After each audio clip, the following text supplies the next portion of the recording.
तथस्तु संभल गिरा में सोत स्वाजीव जाते मंगलाचार्य बहुलता पिता विभजित। वो अंतिम ऋषि संभल गिरा आखिरी नबी की तलाश कर रहे हमारे हिंदू भाई और कह रहे संभल गिराम में, उनकी किताब कह रही है वो संभल गिराम में आएगा। संभल ये मुरादाबाद वाला संभल नहीं, तथस्तु संभल गिराम में, वो संभल गिराम में आएगा। संभल का शब्द शम धातु से बना है, शम वर्ग से बना है, शम क्रिया से बना है। शम का अर्थ संस्कृत में अगर शम को हिंदी में देखें तो शम का माना होता शांत करना। शम का माना, शम का अर्थ शांत करना, और संभल एडजेक्टिव है, सिफत है। क्या मतलब होगा? संभल का शांत, और गिराम गांव। संभल शांति वाला, गिराम गांव। अब तर्जुमा करो संभल गिराम क्या होगा? शांति वाला गांव। तथस्तु संभल गिरा में, वो शांति वाले गांव में आएगा। शांति कहाँ होगी? जहाँ अमन होगा, जहाँ अमन होगा। और अमन वाला गांव, अमन वाला शहर कौन सा है? कुरान ने अमन वाला शहर शहर किसको बताया? वत्तीन वज़ैतून वतूर सीनीन वहाज़ल बलदिल अमीन। कसम है तीन और जैतून की, कसम है तूर सीना की, और वहाज़ल बलदिल अमीन। अल बलद मानी गांव, अल बलद शहर, और अमीन मानी अमन और शांति वाला। और कसम है, अल्लाह ने कसम खाई इस अमन वाले शहर की, शांति वाले शहर की। और अल्लाह ने अल बलदिल अमीन किसको कहा? मक्के को। अल्लाह ने मक्के की कसम खाई तो क्या कहा? अल बलदिल अमीन, अमन वाला शहर। आखिरी नबी कहाँ पैदा होंगे? शांति वाले गांव में, यानी अल बलदिल अमीन में। हम मानते हैं कि मोहम्मद रसूलुल्लाह शांति ग्राम में पैदा हुए, यानी अल बलदिल अमीन में पैदा हुए, यानी मक्के के अंदर मोहम्मद रसूलुल्लाह का जन्म हुआ। इतना बोल कर तो कोई पंडित भी नहीं बताएगा हमारे हिंदू भाइयों को। शांति संभल गिराम, शांति वाला गांव। और शांति वाला गांव कौन है? अल बलदिल तथस्तु संभल गिरा में सोत स्वाजीव जाता है। उस शांति वाले गांव में पैदा होंगे और वहीं वहीं से वो सुनाएंगे, प्रचार करेंगे धर्म का, धर्म को, धर्म प्रचार करेंगे, धर्म का को फैलाएंगे। मोहम्मद रसूलुल्लाह ने उसी बलदिल अमीन से धर्म का प्रचार किया था। वहीं से आवाज दी थी, क़ूलू ला इलाहा इल्लल्लाह, लोगों ला इलाहा इल्लल्लाह कह दो, तुफ्लिहू, कामयाब हो जाओगे। तग़लिबुल अरब वल अजम, अरब के भी मालिक बन जाओगे, अजम के भी मालिक बन जाओगे। अल्लाह के नबी फरमा रहे, वहीं से धर्म की दावत दे रहे, वहीं से धर्म का प्रचार कर रहे। सोत स्वाजीव जाता है, उस जगह पर खड़े होकर वो लोगों को सुनाएंगे, धर्म का प्रचार करेंगे। और क्या होगा? मंगलाचार्य बहुलता पिता विभजिता। वहीं से वो लोगों को नेक कामों का हुक्म देंगे। मंगलाचार्य नेक कामों के आचार्य होंगे, नेक काम बताने वाले होंगे, अच्छे काम को के गुरु होंगे, अच्छा काम सिखाने वाले होंगे। और बहुला पापिता विभजिता, ये बहुला का शब्द संस्कृत का शब्द है, और इसी शब्द को आज हिंदी में प्रयोग किया जाता है बाहुबली के लिए। कोई बहुत बड़ा गुंडा कहने लगा तो क्या कहते हैं? बहुत बड़ा बाहुबली है, कहते हैं कि बाहुबली है, बहुत बड़ा बाहुबली। ये बहुला से बना बाहुबली। बहुला पापिता विभजिता, और बहुत बड़े बड़े गुनाहों से वो लोगों को रोकेंगे। कितनी चीजें पता चली? संभल गिराम में आएंगे, मक्के में, वहीं से धर्म का प्रचार करेंगे। दो चीजें बता चुका हूं, धर्म का प्रचार कैसे हुआ। मंगलाचार्य नेकियों का हुक्म देंगे, आपने तौहीद की दावत दी, नमाज की दावत दी, यतीमों के साथ अच्छा सलूक करने का हुक्म दिया, बेवाओं के साथ अच्छा सलूक करने का हुक्म दिया, छोटों पर शफकत और बड़ों की इज्जत करने का हुक्म दिया। नेक काम नबी अकरम सल्लल्लाहु अलैहि वसल्लम ने बताए। और वहां बड़े बड़े गुनाहों से रोकेंगे तो पूरे सिर पर जाइए। अल्लाह के नबी ने बड़े बड़े गुनाहों का नाम रोका और मना किया। एक सहाबी अल्लाह के नबी के पास आए और कहने लगे अय्यु ज़म्बि अकबर इंदल्लाह, ऐ अल्लाह के नबी, अल्लाह की नजर में सबसे बड़ा गुनाह कौन सा है? ऐ अल्लाह के नबी, अल्लाह की नजर में सबसे बड़ा गुनाह क्या है? अल्लाह के नबी फरमाते हैं अन्तदउ लिल्लाहि निद्दन व हुवा खलक़क, तुम जानते हो कि उसने तुम्हें पैदा किया, इसके बावजूद अपने पैदा करने वाले को छोड़कर किसी गैर को पुकारो, किसी गैर से मदद तलब करो, किसी गैर के आस्थाने पे जाओ, किसी गैर से ताबुत हासिल करो, किसी गैर को पुकारो, ये सबसे बड़ा गुनाह है। अन्तदउ लिल्लाहि निद्दन व हुवा खलक़क, उसने पैदा किया और उसको छोड़कर किसी और को पुकारो। सुम्मा अय्युन, उसने कहा इसके बाद सबसे बड़ा गुनाह क्या है? ठीक है, मैंने मान लिया शिर्क सबसे बड़ा गुनाह है, अल्लाह के अलावा किसी और को नहीं पुकारना चाहिए, ठीक।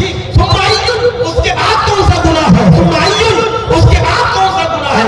अल्लाह के नबी सल्लल्लाहु अलैहि वसल्लम फरमाते हैं अन्तक़्तुला वलदका खशियतन अन यकाना मअक, अपनी औलाद को इस डर से कत्ल कर देना, अपनी औलाद को इस डर से मार देना, अगर ये बच्चा पैदा हो गया तो बड़े होकर हमारे साथ खाएगा, अगर ये बच्चा बड़ा हो गया तो बड़े होकर हमारे साथ खाएगा।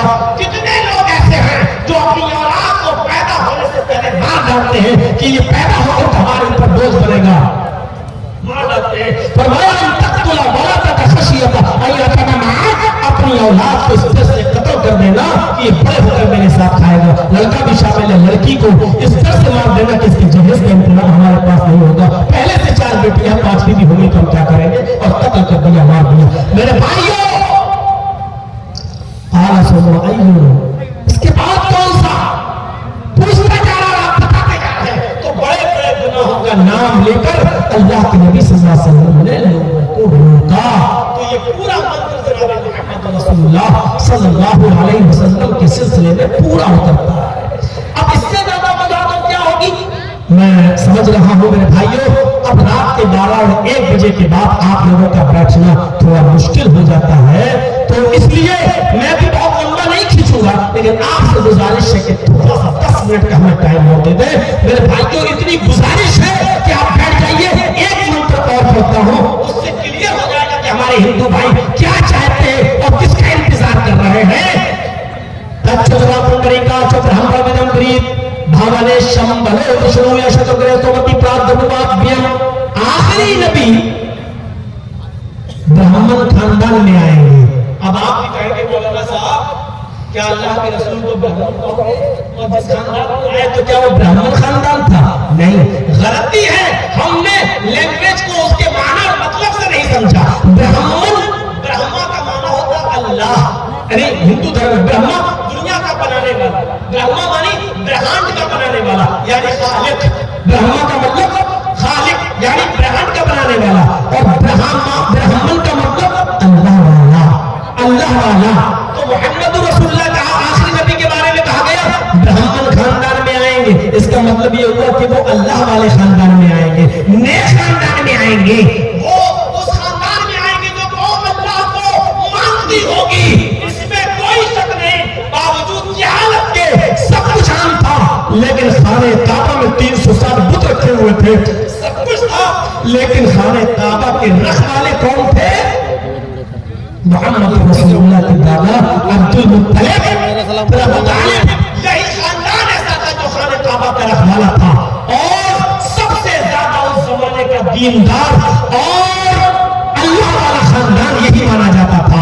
तो मोहम्मद रसूलुल्लाह ब्राह्मण खानदान में यानी अल्लाह वाले खानदान में आएंगे, तो ये उस खानदान में अल्लाह के नबी पैदा हुए।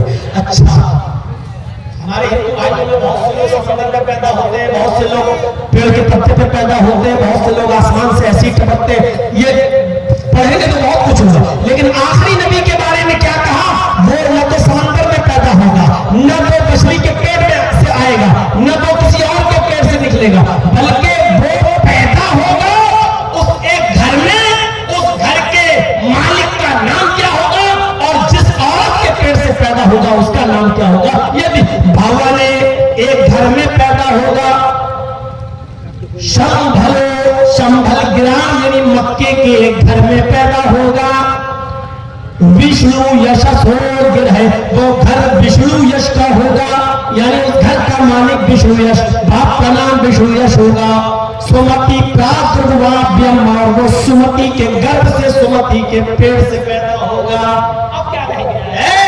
अल्लाह वाले खानदान में आ चुके हैं, घर मक्के में, मक्के के घर में, और बाप का नाम विष्णु यश। अल्लाह के 3 नाम बताए गए हैं हिंदू धर्म में, ब्रह्मा विष्णु शिव। ब्रह्मा मानी पैदा करने वाला, ब्रह्मा विष्णु पालने वाला, शिव मारने वाला। मेरे भाइयों, ब्रह्मा विष्णु शिव, विष्णु को ही विष्णु कहते हैं। विष्णु ये अल्लाह का नाम है। विष्णु यश के घर में पैदा हुआ, यश वाली भक्त, यश के माना भक्त, विष्णु यश ईश्वर भक्त, अल्लाह भक्त, भक्त के माना बंदा, विष्णु यश अल्लाह का बंदा। किसके घर में पैदा होंगे? आखिरी नबी विष्णु यश, और विष्णु यश का माना अल्लाह का बंदा। मोहम्मद रसूलुल्लाह के बाप का नाम क्या था? अब्दुल्लाह। अब्द मानी बंदा, अल्लाह, अल्लाह का नाम अब्दुल्लाह, अल्लाह का बंदा। मोहम्मद रसूलुल्लाह विष्णु यश यानी अब्दुल्लाह के घर में पैदा हुए, सुमति के घर, सुमति के पेड़ से पैदा हो गए। सुमति, सुमति सुंदरवती मानी अमन और शांति वाली, यानी इतनी खूबसूरत औरत होगी मोहम्मद की माँ, और जो अमन और शांति वाली होगी। मोहम्मद रसूलुल्लाह की माँ का नाम आमिना, अमन और शांति वाली। मेरे भाइयों, इस हिंदू धर्म की किताब के वेद के मंत्र ने यह स्पष्ट कर दिया कि मोहम्मद रसूलुल्लाह के बाप का नाम विष्णु यश यानी अब्दुल्लाह था, माँ का नाम सुमति यानी आमिना था, और शंबर गिराम यानी मक्के में पैदा हुए, ब्राह्मण खानदान में यानी अल्लाह वाले खानदान में आए। हिंदू भाइयों के पास कोई चारा नहीं है, कोई रास्ता नहीं है कि वो मोहम्मद रसूलुल्लाह को छोड़े, क्योंकि नाम मोहम्मद भी उनकी किताबों में मौजूद है कि आखिरी नबी का नाम क्या होगा? अज्ञान हेतु किरत मोहम्मदाधिकारम नाशम विधायम का।